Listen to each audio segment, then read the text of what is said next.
Amen. God is good. And all the time. Amen. Manatili na po tayong nakatayo, mga kapatid, upang ihanda ang ating mga sarili minsan pa sa pagtanggap ng mga spiritual na mga pagpapala.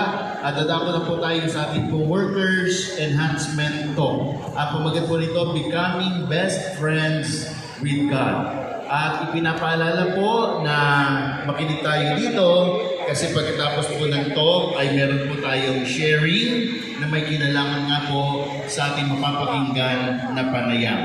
At ang gagamitin ng Panginoon sa